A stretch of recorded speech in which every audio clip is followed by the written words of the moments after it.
Hello friends. இப்போது ஒரு sister கேட்டிருந்தாங்க. அவங்களுக்கு வந்து தைராய்டு இஷ்யூ இருக்கிறதுனால அவங்களால ப்ராப்பராக படிக்க முடியல, படிக்கிறது கொஞ்சம் டிஸ்டர்பன்ஸாக இருக்குது அப்படின்னு சொல்லி கேட்டிருந்தாங்க. ஸோ எனக்கும் தைராய்டு இஷ்யூ இருந்துச்சு. ஸோ அவங்களோட கஷ்டம் எனக்கு புரியுது. ஸோ அதை எப்படி மீட் அவுட் பண்ணி நம்ம படிக்கிறது அப்படின்றது தான் இந்த வீடியோவில் சொல்லலான்ட்டு இருக்கேன். இப்போ தைராய்டு அப்படின்னாலே அது வந்து நம்ம ஹார்மோனல் இஷ்யூ தான் தைராய்டு. அடுத்தது இந்த பிசிஓடி அப்படின்னு சொல்லுவாங்க. அந்த பிசிஓடி இருந்தாலும் இர்ரெகுலர் பீரியட்ஸ் வந்து இருக்கும். இது ரெண்டுமே வந்து உமனுக்கு பெரிய ட்ராபேக். ஏன் அப்படின்னா இது வந்து நம்மளோட ப்ரொடக்டிவிட்டியை வந்து ரொம்பவே அஃபெக்ட் பண்ணும். ரொம்ப டயர்டாக இருக்க மாதிரி இருக்கும், டல்னஸ் இருக்கும். அப்புறம் வந்து நம்ம சைனஸ் ப்ராப்ளம் மாதிரி தலையில் வரும். இந்த மாதிரி நிறைய இஷ்யூஸ் இருக்கும். ப்ராப்பராக ஸ்லீப் இருக்காது, எப்போவுமே தூங்கணும் போல் தோணும். இந்த மாதிரி இஷ்யூலாம் இருக்கும். அப்போ ஃபஸ்ட்டு ஒன்ஸ் தைராய்டு இருக்குது அப்படின்னு தெரிஞ்சதுனாக்கா தைராய்டு ப்ரொஃபைல் அப்படின்னு ஒரு டெஸ்ட் இருக்குது. அது வந்து இந்த மாதிரி சிம்டம்ஸ்லாம் இருந்துச்சு அப்படின்னா தைராய்டு ப்ரொஃபைல் அப்படின்னு சொல்லி ஒரு டெஸ்ட் இருக்குது. அது எடுத்துகிட்டு நம்ம வந்து நார்மல் டாக்டரை போய் பார்க்கலாம். அப்படி இல்லைன்னா எண்டோக்ரைனாலஜிஸ்ட்டு, அவங்க ஹார்மோன் ஸ்பெஷலிஸ்ட்டு அவங்கள போய் பார்க்கலாம்.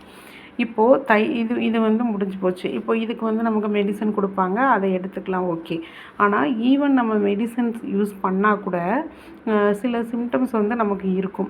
எந்த மாதிரினா, ஒரு சில்லுன்னு எனக்கு என்ன இருந்துச்சு, இது ஒருத்தருக்கு வந்து டிஃபர் ஆகும்.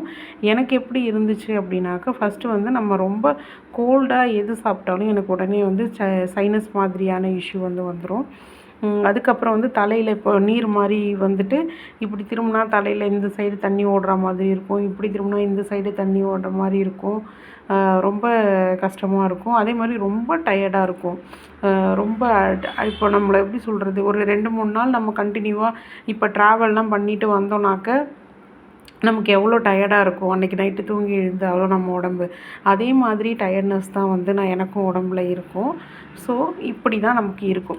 ஆனால் நம்ம அந்த ப்ரொஃபைல் டெஸ்ட் எடுத்து நம்ம டேப்லெட் எடுக்க ஆரம்பித்தோம் அப்படின்னாக்க கொஞ்சம் இதோட சிவியாரிட்டி வந்து கொஞ்சம் கம்மியாக இருக்கும். ஆனால் ஈவன் நம்ம வந்து டேப்லெட்லாம் எடுத்தால் கூட நம்ம எடுத்தால் கூட நமக்கு வந்து ஸ்டில் சில ப்ராப்ளம் வந்து இருக்கும். என்ன அப்படின்னாக்கா, நமக்கு வந்து எப்படின்னா ஒரு ஃபோக்கஸ் பண்ண முடியாது. அப்புறம் வந்து இந்த மாதிரி மூடு ஸ்விங் வந்து இருக்கும். ஃபோக்கஸ் பண்ண முடியாது, மூடு ஸ்விங் இருக்கும். அப்புறம் வந்து டயர்டாக இருக்கும், எப்போ பார்த்தாலும் டயர்டாக இருக்கும். அந்த மாதிரிலாம் இஷ்யூஸ் இருக்கும். ஸோ இதுக்கு என்ன பண்ணணும் அப்படின்னாக்க, ஃபஸ்ட்டு வந்து நம்ம சொல்லுவாங்க எல்லாருமே, தைராய்டு இருந்தாக்கா இந்த ஃபுட்டு சாப்பிடக்கூடாது, அந்த ஃபுட்டு சாப்பிடக்கூடாதுன்னு. பட் நான் வந்து டாக்டரை பார்த்த வரைக்கும் அவங்க வந்து ஃபுட்டுலாம் ஒன்றும் ப்ராப்ளம் இல்லை, நம்ம எது வேணாலும் சாப்பிடலாம் அப்படின்ற மாதிரி சொல்லியிருந்தாங்க. ஸோ நம்ம ஃபுட்டு ஆனாலும் நம்ம வந்து கொஞ்சம் ஹெல்த்தியான டயட், அதாவது நம்ம வந்து கொஞ்சம் நல்லா வெஜிடபிள்ஸு, ஃப்ரூட்ஸு, நட்ஸு அந்த மாதிரி நம்ம வந்து எடுத்துக்கணும். நட்ஸுனால் நம்ம முந்திரி, பாதாம் அப்படின்றத விட நம்ம அந்த வேர்க்கடலை, பொட்டுக்கடலை அந்த மாதிரி கூட நம்ம ஹெல்த்தாக சாப்பிட்டுக்கலாம். ஓகே, இது வந்து ஃபுட்டு. நெக்ஸ்ட்டு வந்து என்ன பண்ணணும் அப்படின்னா, மெடிடேஷன் வந்து நம்ம பண்ணலாம். மெடிடேஷன் பண்ணணும் அப்படின்னும்போது, அதாவது மார்னிங் நம்ம எழுந்திரிக்கும் போதே நம்ம வந்து டார்கெட் ஃபிக்ஸ் பண்ணிக்கணும். டார்கெட் ஃபிக்ஸ் பண்ணிக்கிட்டு இன்றைக்கி என்னென்ன ஒர்க்கு நம்ம வந்து அக்கம்ப்ளிஷ்மெண்ட் பண்ணணும் அப்படின்ற டார்கெட் நம்ம ஃபிக்ஸ் பண்ணிக்கிட்டு அதை வந்து மெடிடேஷன் நம்ம பண்ணணும். இந்த மெடிடேஷன்ன்றது ஒன்லி மார்னிங் மட்டும் இல்லாமல் நமக்கு வந்து ரொம்ப மூடு ஸ்விங் அந்த மாதிரி இருக்கிறதால நம்ம என்ன பண்ணோன்னா, ஒரு 1 hour ஒன்ஸ் ஒரு 10 minutes உட்காந்து, இல்லை ஒரு 5 minutes நம்ம வந்து மெடிடேஷன் பண்ணலாம். அப்படி பண்ணும்போது நமக்கு வந்து எகெயின் அண்ட் எகெயின் நம்ம வந்து ஃபோக்கஸாக இருக்க மாதிரி இருக்கும். அப்புறம் வந்து நம்ம வந்து இந்த ரூட் லேர்னிங்னுவாங்கல்ல, ரூட் லேர்னிங்னால் அப்படியே மெமரி பண்ணி படிக்கிறது, அந்த மாதிரி இல்லாமல் நம்ம வந்து விஷுவலைஸ் பண்ணி படிக்கணும். ஸோ விஷுவலைஸ் பண்ணி படிக்கும்போது நமக்கு இன்னும் மைண்டில் நல்லா நமக்கு மறக்காமல் இருக்கும். விஷுவலைஸ் பண்ணணும்.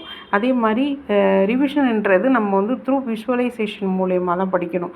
வெறுமனே நம்ம புக்கை பார்த்து ரிவிஷன் பண்ணணும் அப்படின்னா நமக்கு வந்து மைண்டில் நிற்காது, ஏறாது. ஃபஸ்ட்டு புக்கை பார்க்கவே பிடிக்காது. அதனால் ஒரு விஷுவலைசேஷன் வந்து பண்ணிக்கணும். அந்த மாதிரி பண்ணிக்கணும். அப்புறம் வந்து இந்த இம்பார்ட்டண்ட்டான நேம்லாம் இருக்கும்ல, அந்த மாதிரி நேம்ஸ் எல்லாம் நம்ம என்ன பண்ணணும்னா ஒரு 2-3 வாட்டி நம்ம எழுதி பார்த்துக்கணும். ஃபார் எக்ஸாம்பிள், இப்போ இந்த ஹிஸ்ட்ரியில் வந்து ஈஸ்வர் சந்திர வித்யாசாகர், அப்புறம் வந்து இந்த ஜவஹர்லால் நேரு, அப்புறம் ஏதாவது இயர்ஸ் அந்த மாதிரி இருக்குன்னா படிக்கும் போதே தன்னந்தர் சைடில் வந்து ஒரு 2-3 வாட்டி நம்ம வந்து எழுதி பார்த்தோன்னா இன்னும் நமக்கு வந்து மெமரியில் அப்படியே இருக்கும். இது வந்து மெடிடேஷன் ரிலேட்டடாக நான் சொல்லியிருக்கேன். நெக்ஸ்ட்டு வந்து என்ன அப்படின்னாக்க, நம்ம வந்து ஸ்லீப் அப்படின்றது வந்து அது தேர்டு வந்து ஸ்லீப்பு. இந்த ஸ்லீப் அப்படின்றது வந்து நம்ம என்ன பண்ணணும்னா, ஃபஸ்ட்டு வந்து ஸ்லீப்புன்றது நைட்டு தூங்குறது. ஸோ நைட்டு தூங்குறது, நைட்டு நம்ம வந்து இப்போ படிக்கிறதுனால ஒரு 6 ஹவர்ஸ் அந்த மாதிரி தான் நம்ம தூங்குவோம். ஸோ அதை வந்து ஒரு 6 to 7 ஹவர்ஸ் நம்ம வந்து நைட்டு தூங்கிடணும். தூங்கிட்டு ஆனால் ஆஃப்டர்நூனில் வந்து நம்ம தூங்கக்கூடாது. சில பேருக்கு என்ன பழக்கம் இருக்கும்னா, மதியம் ஆஃப்டர்நூன் ஃபுட்டு சாப்பிட்டதுக்கப்புறமா சில பேருக்கு வந்து ஒரு 1 ஹவர் அந்த மாதிரி தூங்குவாங்க. அந்த மாதிரி இருக்கும். ஆக்சுவலாக தைராய்டு இருக்கும்போது நம்ம ஆஃப்டர்நூன் தூங்கினோன்னா நமக்கு இன்னும் டயர்டு தான் ஆகும். நம்மளால் வந்து ஃப்ரெஷ்ஷாக பிரிஸ்காக வந்து இருக்க முடியாது. ஸோ இன்ஸ்டெட் நம்ம என்ன பண்ணணும் அப்படின்னா, ஒரு 10 மினிட்ஸ் ஸ்னாப் மாதிரி நம்ம எடுத்துக்கணும். ஒரு 10 மினிட்ஸ் சாப்பிட்டுட்டு ஒரு 10 மினிட்ஸ் படுக்கிறோமா, அதுக்கப்புறம் வந்து முகத்தை கழுவிட்டு நம்ம படிக்க ஸ்டார்ட் பண்ணிடணும். இதுதான். இப்படி நம்ம வந்து நம்மளோட ஸ்லீப் பேட்டர்னை வந்து இப்படி வச்சுக்கணும்.